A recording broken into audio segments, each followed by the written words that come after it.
Chapter 172 Clash Storm Dragon versus Scorched Dragon. Last half. The battle began in silence. Valgrind waited until she confirmed that the airship fleet behind her had retreated to safety. Once she was certain the fleet had pulled back, she would move. It's been a long time, Valdora, she said, her voice steady. I'll ask one last time. Will you join our side? If you do, I'll teach you how to properly use your strength. You can rampage to your heart's content, you know.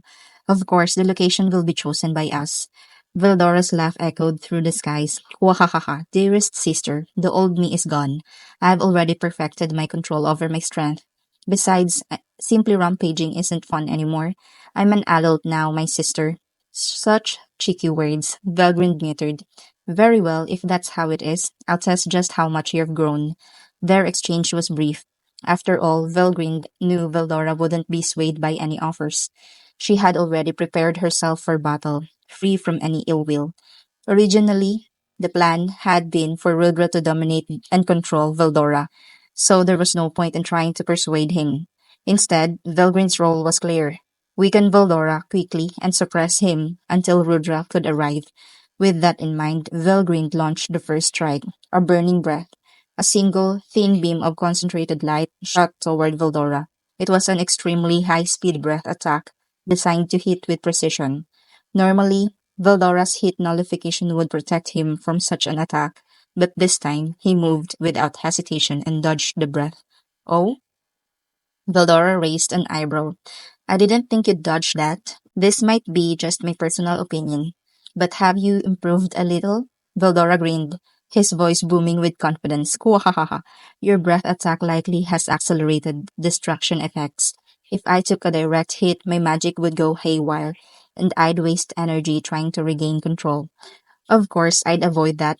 At that moment, Veldora's intuition sharpened by his ultimate skill, investigation King Faust immediately confirmed what he suspected. He was surprised at how well he had understood Velgrin's attack, but Velgrin didn't pause. She fired again, her attacks relentless. Moving at blinding speed, she maneuvered into a position above Veldora. While evading the multiple simultaneous breath attacks, Veldora realized he was now positioned below her. She's as quick as always, Veldora thought, impressed. If it were the old me, I would have never noticed her. Meanwhile, Velgrind had already gained enough distance to deliver her next devastating blow. At this range, she was confident that she could handle Veldora maintaining her upper hand. Let's end this, Veldora, Velgrind declared, her voice resolute. In the end, you weren't able to escape from my clutches. With those words, multiple burning breaths shot from above, creating a devastating rain of fire. The flames bound heaven and earth. This was her flame cage, but Veldora, ever resourceful, saw through her plan and evaded the attacks with ease. Even as the flame cage surrounded him, he remained untouched. Not a single scratch, let alone a direct hit. Kuahahaha, if it doesn't hit, it doesn't matter. That's the way it goes. Veldora laughed, his voice full of pride. Vilgrin clicked her tongue in irritation. It was unexpected. Not landing a single blow at this stage was something she hadn't anticipated. But she wasn't underestimating Veldora. She had simply been warming up. Despite the setbacks, Velgrin still held the absolute advantage. She decided to stop holding back and end this battle in one final move. Is that so? She said, her smile cold. But you know, you've already fallen into my trap. With a flourish, Velgrin called forth her burning embrace. There was a reason she had positioned herself above Vildora. Below them was the ocean. The burning breaths Vildora had dodged would naturally strike the seawater, triggering a steam explosion. While Vildora would be unharmed by the explosion, the vaporized seawater would rise, forming tiny droplets infused with Vilgrin's energy. Those droplets, now glowing red, would fall upon Vildora, igniting the air around him. This was the moment Velgrin's cardinal cage had been completed. The power of her ultimate skill, Charity King Raguel, took effect. This skill could exponentially increase the thermal energy within a target. In simpler terms, it could forcefully accelerate the target's energy, pushing their body beyond its limits. At its peak, It could cause a target's body to burn itself out, literally.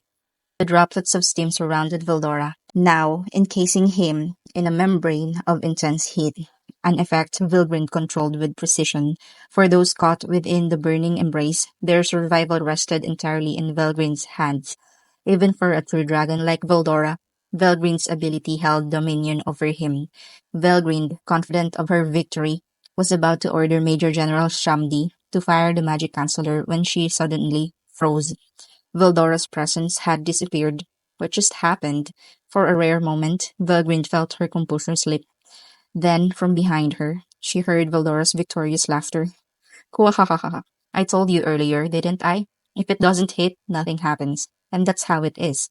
In reality, Vildora didn't have much breathing room to be boasting. Just as the Cardinal Cage was about to be completed, Vildora's ultimate skill, Investigation King Faust, triggered a warning through its danger recognition ability.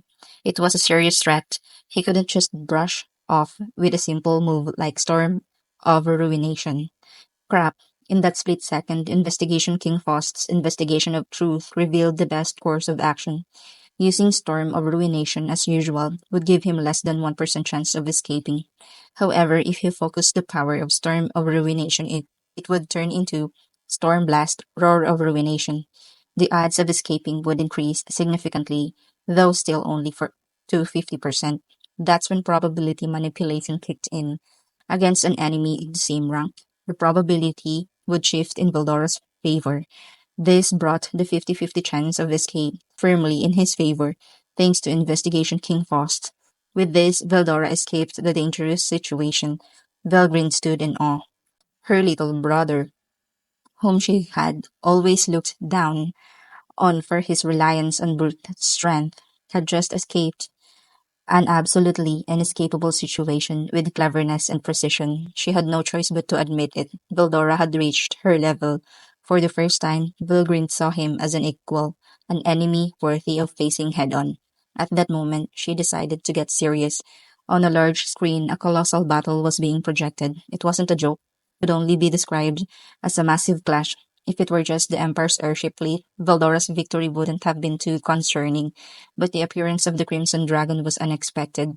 That was Veldora's elder sister, likely the Scorched Dragon, Velgrind. Despite the intense energy clash, Velgrind displayed excellent control, making it a complex and strategic battle. When Velgrind made a bold move, and it seemed like the match was about to be decided, I briefly feared Veldora might lose. Though since I could revive him if he died, I wasn't too worried. Still, I gave orders for Wisdom Lord Raphael to map out their coordinates. I was about to teleport and save him, but then I remembered I could retrieve Veldora using my own skill. With that in mind, I was able to relax and watch the battle unfold. The match had reached a stalemate. Both dragons were equal in speed. Veldora had greatly improved his control, allowing him to keep up with even Velgrid, the fastest of the two dragons without falling behind. His secret training was paying off. Although I couldn't hear the battle, I really wished he wouldn't start boasting and get himself into trouble. Still, from what I saw, it appeared that Vildora was starting to gain the upper hand. If you looked purely at strength, Vildora had the advantage. Even though he had been weakened by his previous seal, he seemed to have fully recovered now. His magic energy was higher than Velgrin's, though his magic control appeared to be slightly weaker. However, his skill Investigation King Faust seemed to outperform Volgrin's abilities. Well, it seemed like a well-rounded all-purpose skill. Honestly, probability manipulation, investigation of the truth, and similar abilities aren't those overpowered skills. To be blunt, once Veldora masters those skills, could anyone even stand a chance against him? That's the level I thought he was reaching. Veldora's new move, the Storm Blast, a converged storm attack, appeared to have caused real damage to Vilgrind. The attack traveled at an unavoidable speed using waves, and its effect was delayed before manifesting. In simple terms, it was like invisible waves, similar to electromagnetic waves, traveling in hypersonic speeds, potentially over Mach 100 or even Mach 100,000, if we're being generous. If the timing of the evasion was off by even a split second, it was virtually possible to avoid the effects of the storm. Once you've been hit, there's no way to dodge or defend. Seriously, Valdora had developed an absurdly powerful skill. As expected of him, I thought with a bit of awe. If this kept up, Valdora would surely win, and I was confident of it. But then the situation suddenly shifted. It turned in the worst possible direction. The Imperial airship fleet, which had been retreating, suddenly began to move again. I had overlooked them. Several figures, clad in shining armor, appeared on the bridge. With a barrier that completely neutralized the effects of the storm, they walked forward with ease. What's going on with those guys? Just as I was contemplating this, it happened. A man, the only one not wearing armor and instead dressed in a former Japanese Empire military uniform, fired a small handgun.